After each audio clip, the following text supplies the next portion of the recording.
It has been 15 months since we set the ball rolling after 75 years or 74 years of missed opportunities in semiconductor.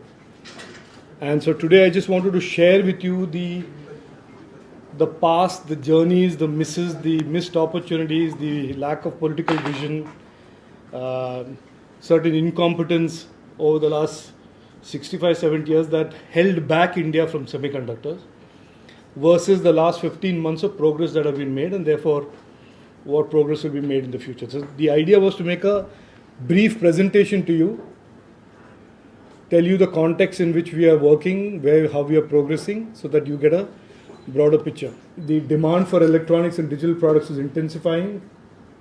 Electronics is at the core of our lives today, and semiconductor in turn at the core of electronics. We have since 2024 rebuilt the electronics ecosystem. We were almost nothing in electronics in 2014, and today we are a country that is exporting over 1 lakh crores and have crossed almost 8 lakh crores of total electronics production and becoming increasingly a big presence in the global value chains for electronics, global supply chains for electronics. Our targets are $300 billion in electronics by 25-26, and of that, about $110 billion of semiconductors by 2029. Next. Now, these two slides are the more important slides in the briefing for you. The background of how from 1960 to 2020 or 2014, if you want to use that, India has missed the bus repeatedly on electronics and semiconductors, and in particular semiconductors.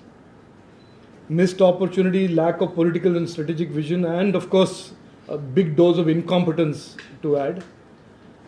I don't know how many of you are aware that Fairchild Semiconductor, which was the precursor to Intel, came to India in '57 and wanted to set up a packaging unit, and we chased them away.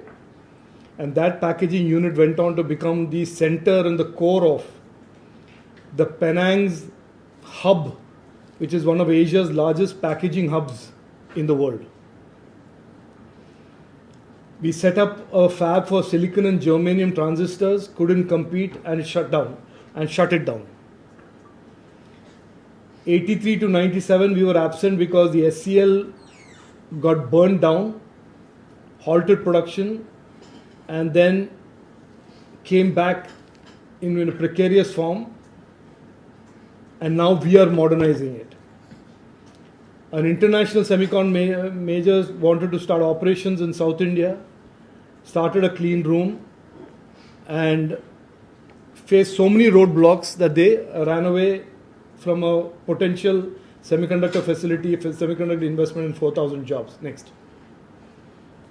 There was no semiconductor policy, and when Intel, and they are on record as saying this, wanted to explore a fab in 2007, it is the slow response or the almost inadequate response of the government that caused them to shift that fab plan out of India. And so there is a long history of almost repeatedly over the last 65, 75 years, political leaders, political governments that did not understand, lacked, and missed the bus and did not fathom the criticality of semiconductors and electronics. And you know that by 2014, next slide. In 2011, they invited an EOI for semiconductor fabrication plant. That did not go anywhere. 2013, nothing happened. A fab city was launched, nothing happened. And this is very important for us to understand. In '87, we were just 2 years behind the latest node in chips. And today we are 12 generations behind. This is the gap that has been caused. This is how far behind we have been left in semiconductors in the last 40 years of inaction. So now I want to talk about 18 months, what we have done in this context. That we are a rising force in the RISC-V program. Prime Minister set out in December 2021, 76,000 crores. future design, in the design part of the semiconductor ecosystem, we are charging forward today with almost 30 startups. 5 startups have been given direct government financial support and 25 more are being evaluated. We have implemented in a very short period of time a comprehensive curriculum in partnership with industry to create 85,000 highly talented, globally skilled, global talent for VLSI, from PhDs, postdoctorate, masters and bachelors. State-of-the-art ATMP project is coming up, the first one of its kind, which will create 5,000 and 15,000 indirect jobs. Micron, which is a global leader in memories. Several proposals in ATMP and fabs have been evaluated by the ISM. The SCL Mohali is being modernized and a global standard India Semiconductor Research Center is being set up. ये 15 महीने का report card है और मैंने पिछले 70 साल का भी रिपोर्ट कार्ड आपको दिखा दिया. India's story on semiconductor, the vision of India being a semicon nation has started 15 months ago for the first time after 70 years. And we are on track to do in the next 10 years with these $10 billion what countries like China took $200 billion 25-30 years and could not succeed.